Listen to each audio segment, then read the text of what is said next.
What is up, everybody? It's Fresh HD Destiny back with another YouTube video. Today what we're talking about is the new Rise of Iron Crucible matches. And what it is private matches for your own gaming. So what we're going to do is I'm going to show you guys a short, about 10-minute clip of Crucible private matches. I hope you guys enjoyed the video. Do not forget to like, subscribe, share the video with your friends, and I'll see you guys next time. Sure. You got a private soundstage for your own creativity.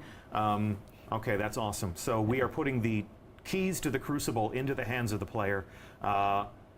Guardians, if you are ready, you're go for launch. So take us out. And thus begins the first official private match with the Destiny community. This is a special moment, and I thank you for it.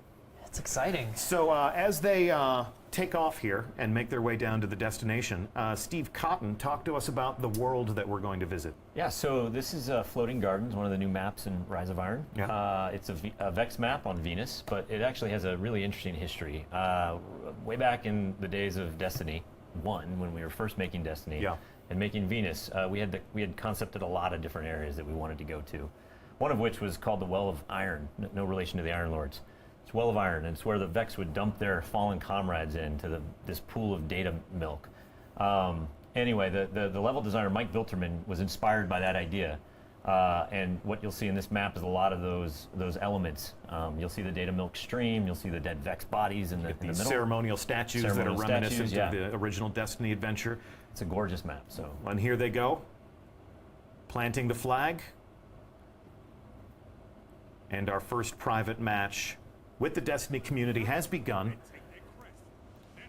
on Floating Gardens. Talk to us a little bit about this map and what sort of, whoa, and did you just come out swinging? Yeah. So this is obviously a bit of a close quarters map. There's not a lot of room to get away from your opponent, so we're going to see a lot of action on this one. Brandon got really excited, like he hasn't had competition like this yet, so this will be interesting. It's okay, Brandon, calm down. You can do it.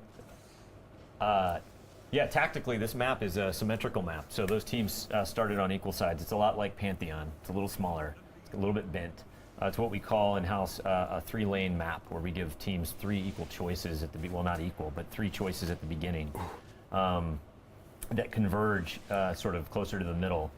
And what you'll find here is that in something like Control, this kind of map, you put the center control point is in the middle, and you usually fight over that in some way. But with Supremacy, you just drop. He just dropped a crest. Traded, traded and both dropped. Yeah, in Supremacy, it's more about getting to places that you know to be tactically advantageous, and places where you can not only kill the other team, but put you in a good spot to collect their crest, like he's doing here. Just collected a crest. Yeah. So collecting crests is the only way to score a point in Supremacy. You're really putting the emphasis on teamwork here. Yeah, and it does this really interesting thing in the same way that Clash did before it, where it takes the action to different places on the map than, say, like a Control game, where normally you're fighting over control points. In Supremacy, you're fighting over the locations of where players died. So it automatically makes different parts of the map become the most concentrated at any given time. So you're constantly moving around the map. And it also has teams clump up together a little bit more. So you'll see some natural teamwork happening just due to the fact that the only way to score points is to grab those crests. And we see somebody making a sacrifice there, grabbing a crest. And sometimes that's the right thing to do, and sometimes it's not. But like you have to make that call in the moment. I'm going to call out here on the user interface. We can see where the crests are. So if you make a kill, you fail to pick up that crest. When you respawn, you'll know exactly where you left it. Yeah. Yeah. So each kill is worth how many points? A collected crest will be worth 2 points, and we break it up that way because we want to give the person who got the kill some credit, and also the person who picked it up. So if you get a kill and pick up the crest, you're going to get both points. 2 points. Yeah. And if I make a kill and you pick up the crest for me, you'll get 1 point, and I'll get another point. Okay. It's still team score. Yep. So the points go to the entire team. It's just if I get a kill and someone picks it up on my team, you feel like you were part of the whole process. So if you're the type of player that's used to saying, "Hey, bro, you stole my kill," break that habit immediately, because the I think you'll be happy that your teammates like grab those crests. Yeah.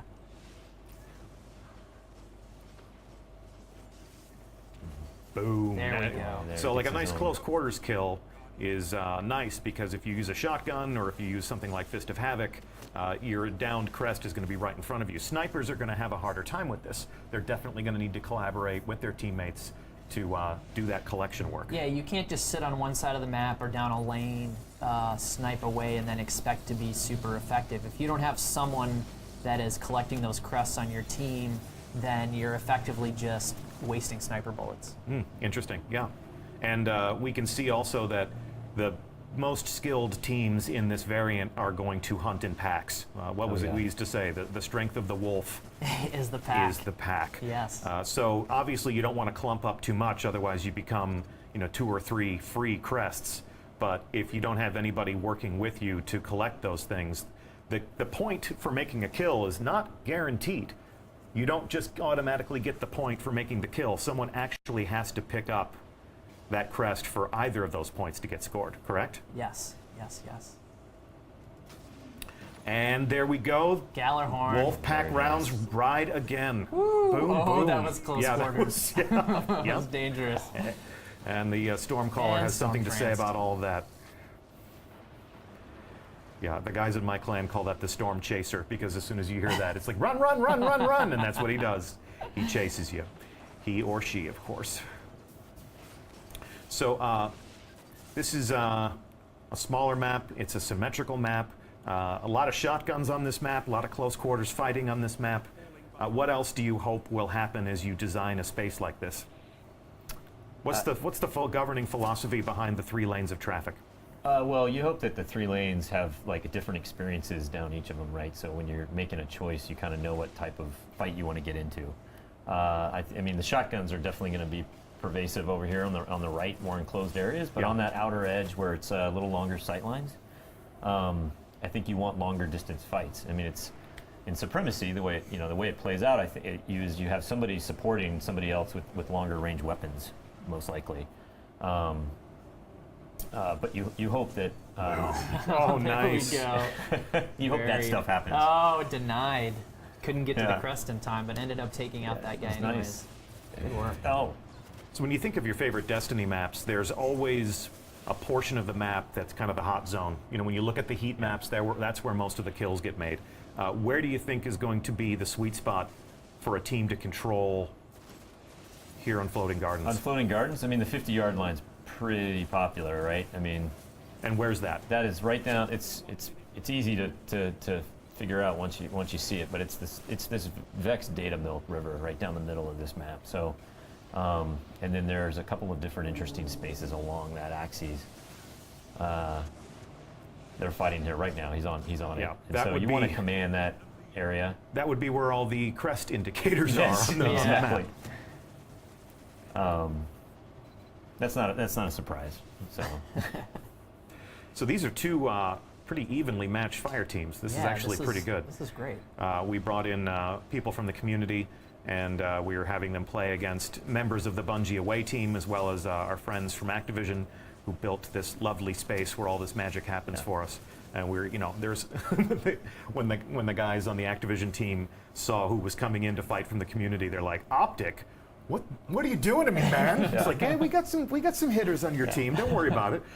Brandon's got game. He's probably one of the most skilled Bungie employees in the studio. In which case, we're definitely going to form up our own Bungie team and get in on some of this private matches action. nice. All right. That was a close match. Close match. The team that we were spectating lost. And there you have it. Our first private match with the players in our community. We're going to play one more private match. I'm going to give them a moment to collect themselves, to return to orbit. Brandon's backstage, sort of fanning the flames of a game well played. We salute you. And whether your honor was collected or not, every Guardian is a hero of honor. So please don't take it hard. But we have more gameplay to enjoy. So we're here in orbit, once again greeted by the user interface that you would use to set up your own private match. So Brandon, if you could, let's take them through the game options. We're going to continue to play Supremacy, but if we take a look at the game types, we have 3 pages of game types here. You're essentially giving them access to every single combat scenario that you've shipped with Destiny. Yeah, we tried to be. It was important for us to bring those modes in, especially the modes that maybe were just weekly rotators in the past, some Inferno modes. So if it's not up for you that week, there's still the possibility that you can play. Mayhem is always popular. Yeah, Mayhem as well. Like people you can get are in always there and play asking it. for a Mayhem Iron Band. Hello. This is still Steve Cotton. And it's been our pleasure to host you on stream. Stay tuned to our channel all week long, and very soon we'll see you atop Fellwinter Peak. Thank you for watching. The rebel on your own on a retro